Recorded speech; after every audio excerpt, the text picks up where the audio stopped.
You walk into the office every morning and you look at your parcel hamper. It's overflowing. And you start to calculate how much time you're going to need today to complete your rounds. Shortly, management wanders by and starts rambling on about some demonstrated performance and undertime. Hi, I'm Barbara Stickler, the president of NELC Branch 1100. Don't get frustrated or upset. Management has a new computer program. It's the Performance Engagement Tool, nicknamed PET. They've been following carriers on the street and completing Form 3999, which is where they time you for each sector of your route. Normally, this form is only used during route inspections, but management has decided to take the information from this one day and plug it into their program DOAS. Now, DOAS is to calculate how much time you need today based on your demonstrated performance from the one day they followed you. Looking at the volume you delivered on that one day and calculating whether you're over or under that amount.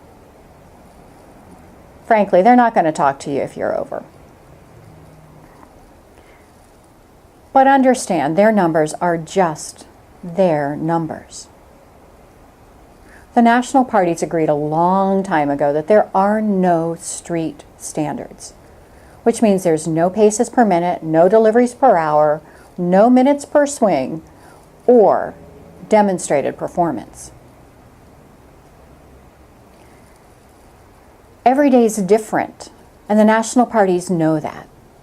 They know that the mail volume, the mix of mail between packages and letters, the street conditions, the weather, and how you're feeling all factor into how long your day is going to be. So there is no number or standard management can legitimately hold you accountable to. Now, the national parties also agreed that no matter what computer program management comes up with, whatever they call it, they cannot use it to determine your leaving and return time or as the sole basis for discipline.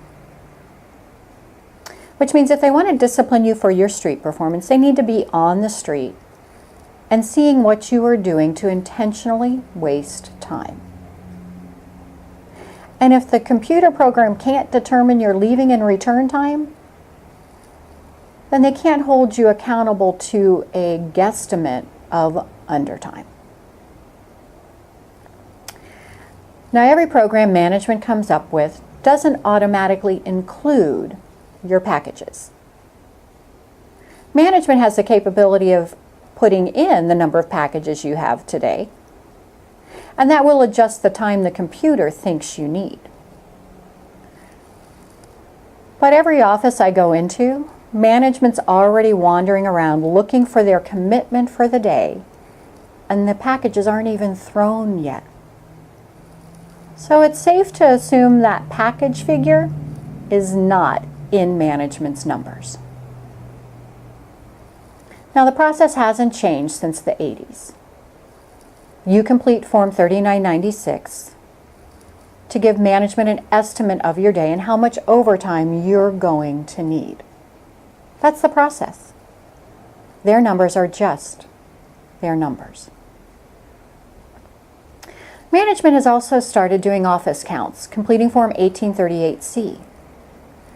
Not entirely sure how they intend to use this information yet, but there is a provision in the handbooks where they can use an office count to gauge your performance. Standards are 18 letters a minute and 8 flats a minute. But once again, in order for management to legitimately discipline you, they need to find intentionally time-wasting practices you are doing. Just the fact you didn't make standards is not a basis for discipline. In order for management to adjust your route, they have to do a full-blown 6-day count, which is that your mail is counted 6 days in a row, and at least one of those days they go out on the street with you. That's not what management's doing. The only other way would be if there was a joint process with the NELC. And as of this morning, there is no such agreement.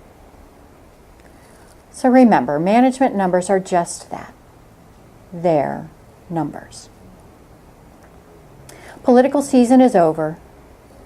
Thank you. The Postal Service moved the most political mail ever, over 3 billion pieces of mail.